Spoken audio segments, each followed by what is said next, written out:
வணக்கம் உங்கள் எல்லாருக்கும் வணக்கம். ஸோ மறுபடியும் இன்னொரு சோகமான வீடியோவோடு தான் வந்திருக்கேன். நீங்கள் இந்த படத்தில் தெரிகிற பிரபலத்தை நீங்கள் நிச்சயமாக பார்த்துருப்பீங்க. யூடியூப்பில், இன்ஸ்டாவில், ஃபேஸ்புக்கில் அப்படின்னு எல்லா சோஷியல் மீடியாவிலையும் ரொம்ப கலக்கிட்டு இருப்பார். அதாவது காமெடி ரீல்ஸ் எல்லாம் வந்து நிறைய பண்ணிகிட்ருப்பார். ரொம்ப ஃபன்னியாக வந்து கொஞ்சம் கெட்டப்பை இந்த சின்ன குழந்தைங்க மாற்றி பேசி எல்லாம் பண்ணுறதுல ரொம்ப பிரபலம் இவர் பேர் வந்து ராகுல் டிக்கி.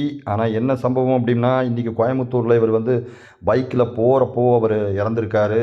உண்மையிலேயே பல மக்களை வந்து காமெடியில் சிரிக்க வச்ச சின்ன வயசு பையன்தான் இவரோட இவரோட அம்மாவோட இன்டர்வியூ கொஞ்ச நாளுக்கு முன்னாடி வந்துச்சு. அது என்ன அப்படின்னு பார்த்தீங்கன்னா, இவங்க அப்பா வந்து சின்ன வயசுலேயே இவங்களை விட்டு போயிடுவாங்க. அதிலிருந்து இவங்க அம்மாவை வந்து அவர் பத்திரமா எப்படி காத்துக்கிட்டாரு, எப்படி பாதுகாத்தார், எப்படியெல்லாம் அம்மாவுக்கு வந்து உறுதுணையாக இருந்தார் அப்படின்னு அந்த இன்டர்வியூவில் அந்த அம்மா வந்து கண்கலங்க சொல்லியிருப்பாங்க.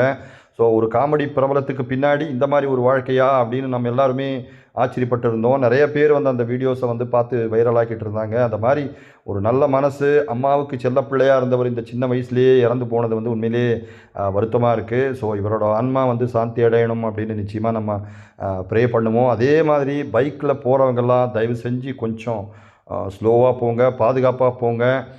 தூக்க கலகத்திலோ அல்லது காலங்காத்தால ஓட்டுறப்போ கொஞ்சம் கேர்ஃபுல்லாக இருங்க. இந்த மாதிரி நிறைய விபத்துகள் நம்ம பார்த்துட்ருக்கோம். அதாவது சின்ன வயசு மரணங்கள் அப்படின்றது ரொம்ப கஷ்டம். அவங்க அம்மாவுக்கு எப்படி ஆறுதல் சொல்லணும்னு தெரியல. ஸோ தேங்க்ஸ் ஃபார் வாட்சிங்.